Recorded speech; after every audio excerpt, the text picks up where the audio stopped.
이해운 장관 후보자를 향해서 자격이 없다 이렇게 직격한 여당 의원이죠. 더불어민주당 김상욱 의원입니다. 안녕하세요, 의원님. 반갑습니다. 예. 오늘 하루도 행복하십시오. 오랜만에 뵈서 반갑습니다. 네, 오랜만입니다, 의원님. 말이 꼬이네요, 이거 아침부터. 네, 원래 아침에 원래 그래요. 행복한 하루 되세요. 네. 오늘은 행복한 금요일입니다. 네. 기분이 좋으신가 봐요, 요새. 제가 기분이 좋다기보다는 이 네. 방송을 듣고 있는 우리 모든 시민들께서 행복하셨으면 하는 바람에서 힘내서 좋은 기운 드립니다. 행복하십시오. 감사합니다. 행복전도사가 되고 싶습니다. 그 기운을 네. 받아서 저도. 이거 근데 주제가 네네. 별로 이렇게 의원님 유쾌한 주제가 아니에요. 그래도 우리 즐거운 마음으로 해야 예. 돼요. 우리 좋은 기운을 끌어당겨서 대한민국이 더 행복할 수 있도록 예. 네, 우리 행복하려고 하는 거잖아요. 알겠습니다. 자, 네. 근데 이 사람은 지금 행복할지 안 행복할지 모르겠는데 장관이 후보자로 낙점이 됐을 때는 굉장히 행복했을 건데 그 다음 날부터 하루하루가 가시밭길일 겁니다 아마. 안 그래도 한구령 내렸는데 제가 절대 안 된다라고 글을 올렸더니 예. 비판하시는 분들이 계신데 제가 조금 예. 말씀 올려드릴지 모르겠습니다. 우선 이 자리가 어떤 자리냐면 예산기획처 장관이란 자리. 예. 이 자리가 기획예산처 장관. 기획예산처 장관 국무위원입니다. 예. 국무위원이 어떤 자리인가요? 우리 12.3 내란 때 봤지만 경우에 따라 대통령께서 헌정질서를 망가뜨릴 때 막아야 할 최전방에 있는 사람 또 경우에 따라 대통령 유고 사태가 벌어졌을 때에 국정 운영을 대신하는 자리. 자, 그러면 누구보다도 헌정질서 수호 의지가 강력한 사람이어야 합니다. 예. 왜냐하면 국가를 책임질 수도 있는 또 단순히 한 부처의 장관으로 끝나는 자리가 아니에요. 저는 그래서 또 특히 기획예산처 장관한테 힘이 엄청 세죠. 돈줄을 주고 있으니까.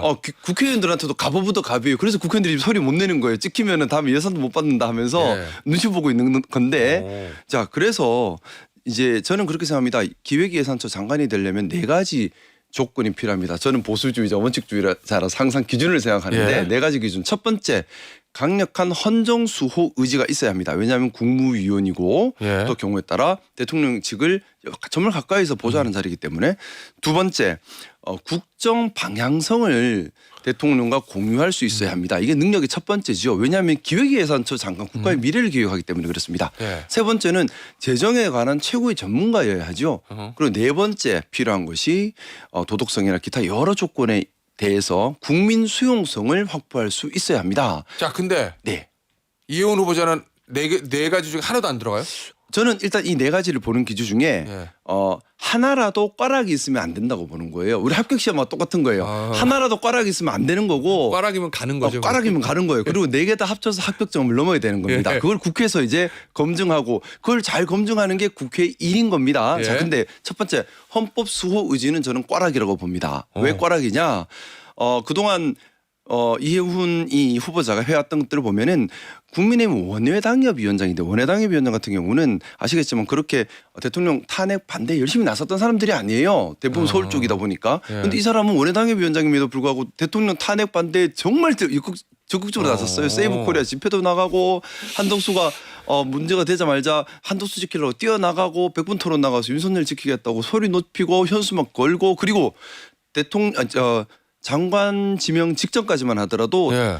자기 당협에서 연수회를 기획하고 있었습니다. 그렇죠. 그 연수회 내용은 안 봐도 뻔한 거지 않습니까? 장동영 대표 체제하에 연수회였기 때문에 이랬던 사람이 사과했잖아요. 잘못했다고. 근데 장관 지명 이후에 그냥 말 한마디로 사과한 겁니다. 자, 그러면 중요한 건 헌정수호 의지 여부를 판단할 때에 예. 진정성이 있는가를 봐야 되는 거죠.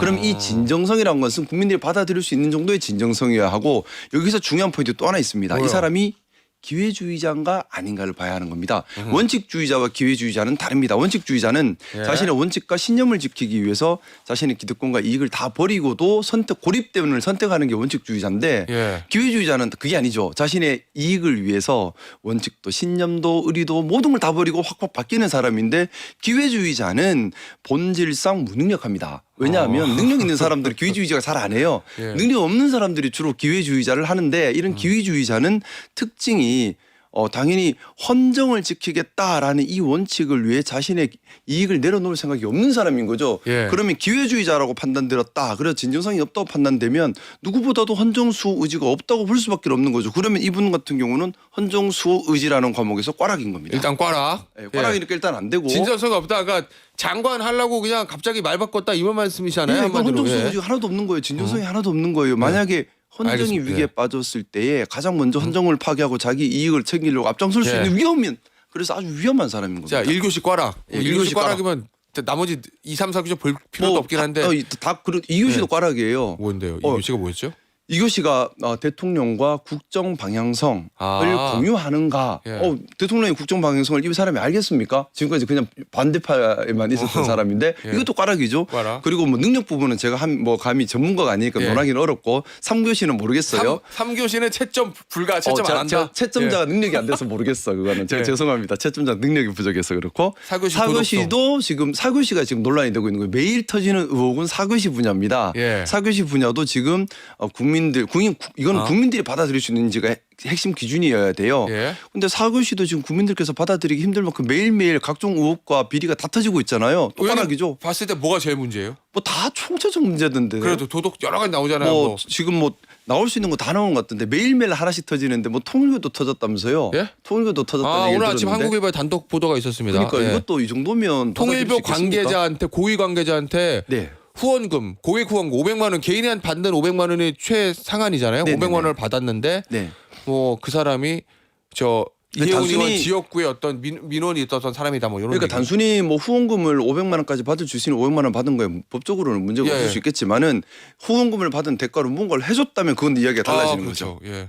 뭔가를 해줬다면 이야기가 달라지는 예. 겁니다. 즉 사실은 좀 국민의힘 후원 조직 상당수가 좀 이런 경향들이 있어요. 500만 원 맥스로 후원금을 다 받고 후원금을 받은 사람에게 뭔가 대가를 해주기 위해서 한 달에 한 번씩 얼굴 보면서 민원 청취하고 해결해주고 하는 그런 묘한 그래요? 그룹들이 있는데 아마 그 그룹을 하나 가지고 있었든지 아니면 통일교와 모종의 관계가 있었을 때 그건 뭐 알 수는 예. 없지만 일단 의혹 어쨌든 보도니까. 그래서 1교시 꽈락, 2교시 꽈락, 3교시는 채점 불가, 4교시는 현재 시험 진행 중인데 예. 점수가 매우 나쁜 것 같죠. 자, 이건 무슨 장관 그걸 다 떠나서요. 예. 다 떠나서 1교시가 제일 중요한 겁니다. 국정 수호 의지 우리 헌정질서 수호 의지가 없는데 예. 국무위원회 자리에 있다는 것은 국가적으로 매우 큰 위험입니다. 위협입니다. 그래야 안 되는 거예요. 1교시가 제일 중요해요. 의원님 예. 그 당에서 지도부에서 민주당 지도부에서 네. 이 개별적으로 진퇴 얘기하지 마라 이 여장과 후보자에 그렇게 했잖아요. 네.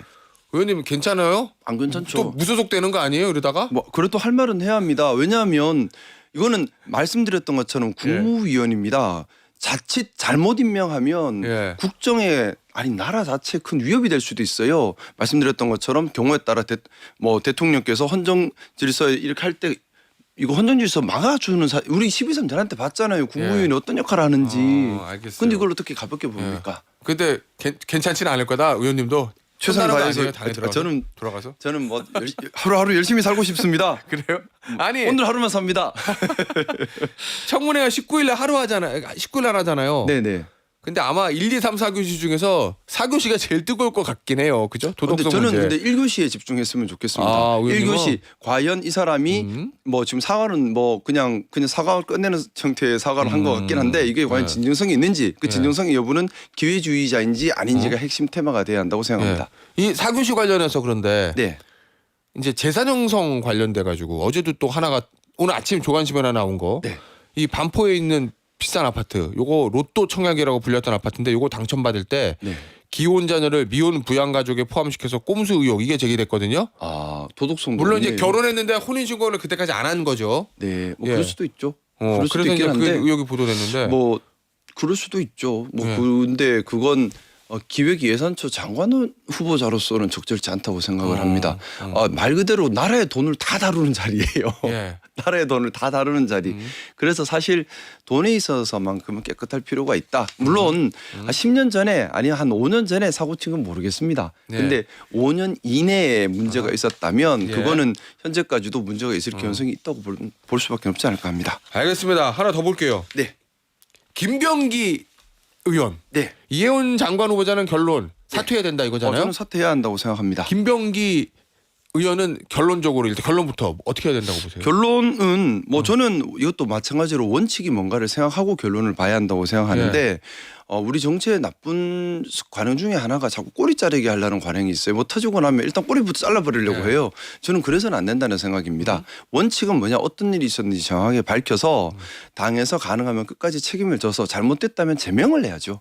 당에서. 잘못됐다면 제명을 하는 것이고 잘못되지 않았다면 예. 뭐 당연히 뭐 더 이상 못하는 거고 그러면 조사가 먼저 엄밀하게 되고 거기에 따라 책임자를 찾고 예. 관련된 사람까지 다 찾고 왜냐하면 당원들께서도 국민들께서도 알고 싶은 건 도대체 어떤 일이 있었느냐에 이게 먼저입니다. 예. 어떤 일이 있었는지 확인도 안 됐는데 뭐 탈당하고 나가라 그럼 꼬리 끊겨야 되는 거죠. 그러면 예. 자진 탈당하고 나가더면 이건 중요한 것이 아니다. 저는 그것이 중심이 되어서는 안 된다고 생각합니다. 무슨 일이 있었느냐가 더 중심이 되어야 한다고 생각하고 거기에 따라 책임이 있다면 제명을 시켜야 되는 그러면 거죠. 윤리 또 심판은- 관련된 사람이 있다면 관련된 사람들한테까지도 조사가 계속 되어야 하는 겁니다. 그러면 윤리심판원에서 물론 뭐 강제 수사권이 없으니까 좀 한계는 있겠지만 네. 월요일 날 한다잖아요. 네. 월요일 날 그냥 해가지고 야 빨리빨리 결론 내 이거보다 그런 건 잘못된 거죠. 시간이 좀 걸리더라도 사실관계 정확히 밝혀야 된다. 대신 당원들과 국민들께 중간 보고를 계속해서 공개적으로 해야죠. 그래서 깜깜이 조사가 되어서는 안 되고 예. 중간 발표하면서 진행 경과가 뭐다, 뭐가 문제다, 어떻게 되고 있다, 또 어떻게 할 것이다까지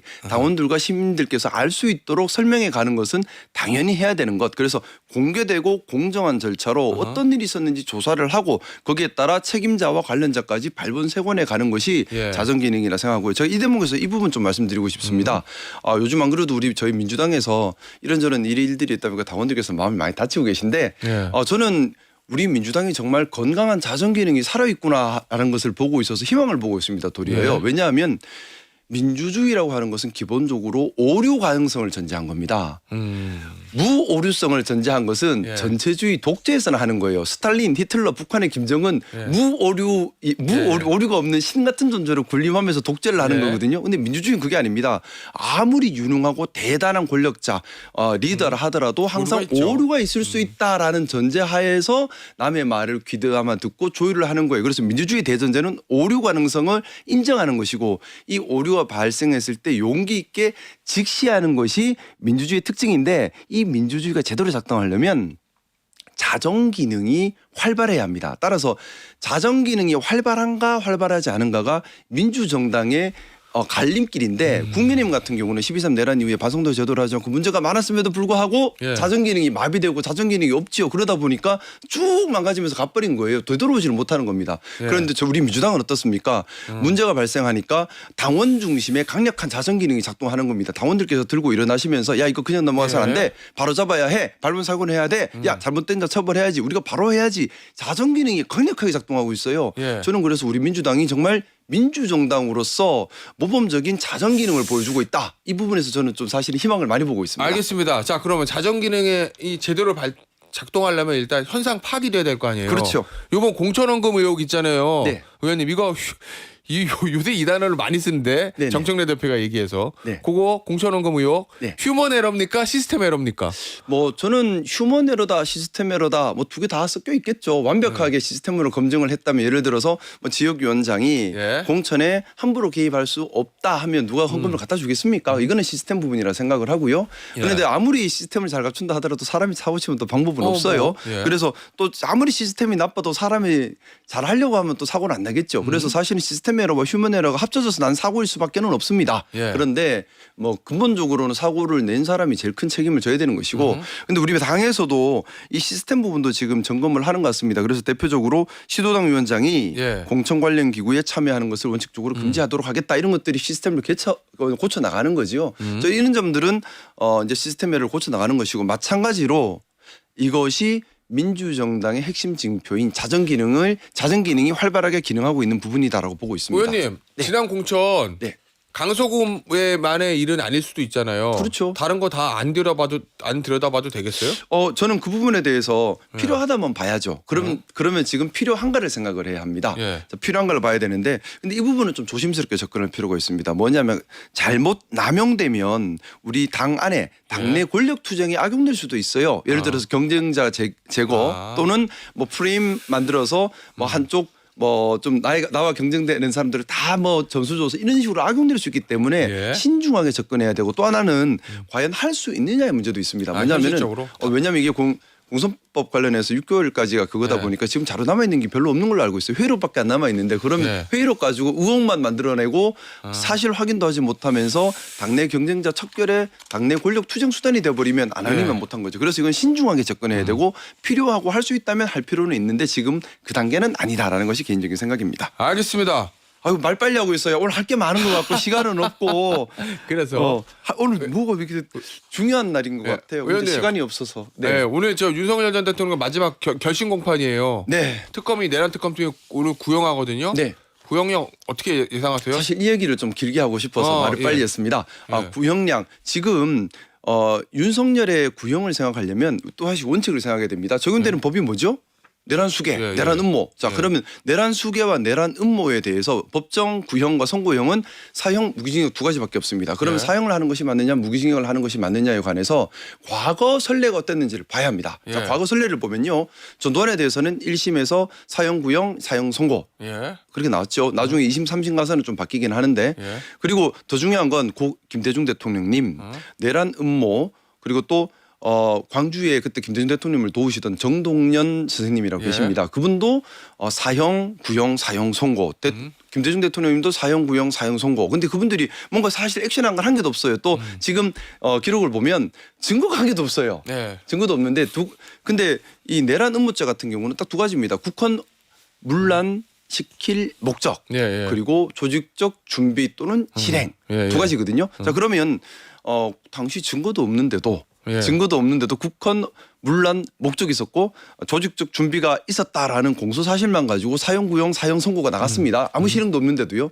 자 그러면 다시 우리 사건으로 돌아와서 윤석열 피고인 윤석열에 대해서 보면 자 국헌 문란 목적 있었죠. 왜냐하면은 반헌법, 불법, 비상계엄이었고 또 헌법기관인 국회가 기능하지 못하도록 비상계엄 해제를 못하도록 막으려고 했습니다. 또 조직적인 준비와 조직적인 실행이 있었으면 우리 국민이 다 같이 보셨습니다. 자 그러면 선례에 비춰보면 사형을 구형하고 사형을 선고할 수밖에 없어요. 근데 여기서 하나 더 더해집니다. 예. 죄질이 되게 불량해요. 원래 법원에서 형사사건에서 제일 중요하게 보는 것이 죄질인데 죄질 중에서 제일 핵심이 뭐냐 하면 범죄 실행 당시에 얼마나 고의적으로 나쁘게 기획을 했느냐 하는 점과 또 하나 있습니다. 예. 반성을 하느냐 안 하느냐. 수사에 협조했느냐 안 했느냐. 근데 예. 우리 윤석열 피고인 같은 경우는 수사에 시종일관 협조하지 않고 거짓말로 하고 시간 끌기로 했을 뿐만 아니라 지금까지도 반성을 안 하고 나는 할 수밖에 없었다는 취지로 남 핑계를 대고 있죠. 예. 자 이러면 자, 그래서 당연히 결론- 사형 구형 사형 선고가 나가는 것이 법의 정신에 맞습니다. 물론 우리나라는 사형 실질적 사형 폐지 국가라서 사형 집행은 못할 거예요. 예. 하지만 검찰에서는 당연히 법 원칙만 생각한다면 법 원칙에 따라서 기준 또 선례를 생각한다면 사형 구형을 할 수밖에 없고 법원에서 또 사형 선고를 하는 것이 기존에 쌓여 있는 판례와 또 법의 원칙과 법의 기준에 맞는 구형과 선고양입니다. 알겠습니다. 사형 구형, 사형 선고를 예상하셨어요. 네. 알겠습니다. 오늘 아이고 열심히 달려왔습니다. 자, 말 빠뜨릴까봐.